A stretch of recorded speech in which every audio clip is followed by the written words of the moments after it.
Welcome back to another Film Geek movie review. Today I'm about ready to hit the road and check out the latest in the John Wick franchise, John Wick Chapter 4.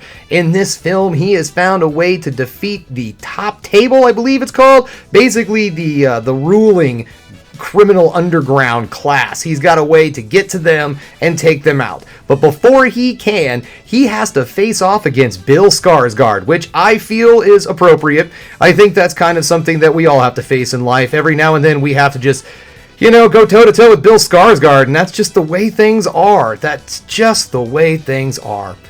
You know what, guys? I am really looking forward to this film. So far, every one of the John Wick movies have been solid. I have enjoyed every one of them from beginning to end. I don't even have a favorite in the series. As far as I'm concerned, it hasn't had an end yet. It seems like it just keeps going, and I'm okay with that. If you could still keep making really quality, fine films with a really awesome action and great story and so on and so forth, then just keep making them. Keanu Reeves doesn't seem to mind. In fact, I believe he said as long as they could keep handing him a decent script, he's going to keep making these movies. And you know what, Keanu? I'm on board. You can keep making these movies. I expect to see John Wick rolling around in his scooter one day with two guns on the butt of it, just rolling around his scooter. All right, well, you know what, guys? I have sat here and talked on enough. It is time for me to hit the road because I want to get out and see John Wick Chapter 4.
Welcome back. Just getting home, and you know what, guys? First thoughts, this movie was great. I really enjoyed it.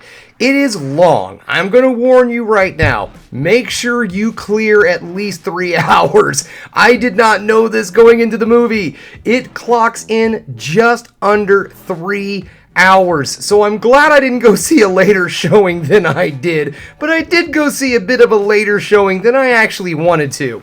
Now, it's not a negative, that's just something I'm going to make you completely aware of. This movie is long, but it doesn't overstay its welcome. It does tell a great story, and it kind of needs to be long anyways because there is a lot going on in this film.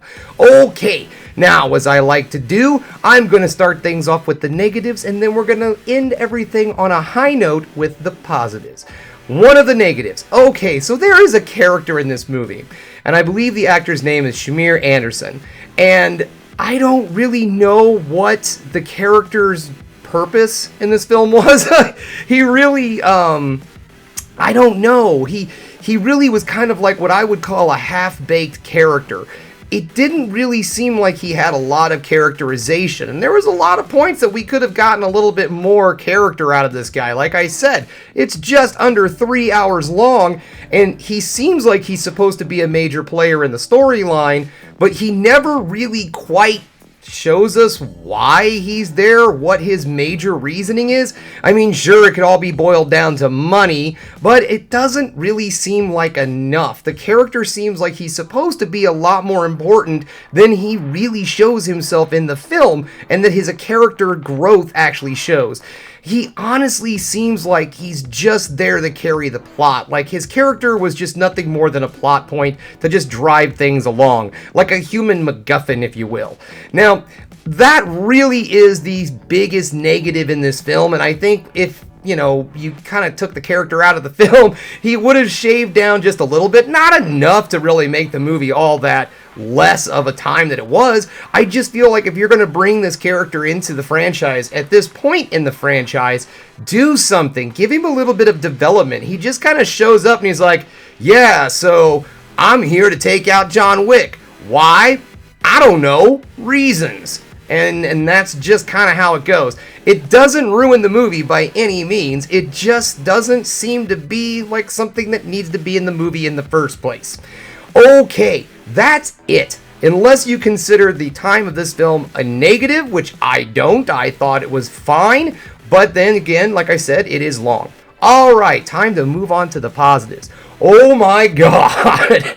This movie was fun and action-packed. Just because this movie is long doesn't mean it doesn't have non-stop action sequences. There are moments in this where I'm like, oh my God, are they gonna stop fighting anytime soon? It just keeps going and going. I mean, man, this movie starts off right in the mix, but not in like a weird, confusing way. It just starts fast, and boy, it just keeps going. There are moments where it slows down a little bit to kind of drive the story along a little, but it is pretty much balls to the wall action from beginning to end. Now, the action, is it good? God, yes. It's amazingly choreographed. The fight sequences are so intense, it is astounding. I forgot, I didn't mention this in my intro, but Donnie Yen is in this film, and boy, he brings in another level to this film with the action sequences. The fight choreography is amazing. I'm not going to say it's the best I've seen in the series, but it is really amazing. There is some sword fighting in this film, and I know there's been a little bit of sword fighting in the other John Wick films, but in this one, it is crazy. There is a whole lot of katana slicing folks up in one of the scenes, and it is great. Everything in this movie looks extremely well polished. I love these just fast fight sequences in this. It is like just old school kung fu fighting films, and I love it. The acting is still good as always. Everybody in this film does a really good job. You know, John Wick, Keanu Reeves, he's awesome. Everybody does their normal characters. So, I mean, yeah, the acting is no problem whatsoever. The story of the film, this is good. It is one of those stories that could be an ending, or it could be kind of the beginning of something else. Who knows? They do a pretty good job of being like, you know what, this could be the last one. Or is it? Yeah, it's one of those kind of things. And it's not like a, you know, like setting up for a sequel. It just, the way the film ends, you're going to be like, I bet they're going to make another one of these. It's just got a good vibe on that. All right, guys, well, that's really all I have for you. This is a solid, in-your-face, no-holds-bar, kick-ass kick-ass action film. And if you are a fan of the John Wick series, you need to see this movie, which you probably are. Now, if you have not seen the other John Wick films, this is not a good place to pick up, because it is kind of an ending, maybe not, maybe it is kind of thing, but you are definitely going to be lost throughout the entire movie. So if you have not seen the other John Wick films, but you really are interested in this one, you're going to have to stream those suckers. I'm not sure where they are, though. I think they might be on HBO Max. I didn't look that up, though. You can look it up if you want. All right, guys, so that's all I have for you today. Thanks again for checking out the Film Geek. If you liked what you saw here today, go ahead and subscribe to the channel, ring that bell for notifications, and give me the old thumbs up so I know you like what you're seeing. And if there's one more thing you can do, folks, that is keep watching movies. You know I'm gonna.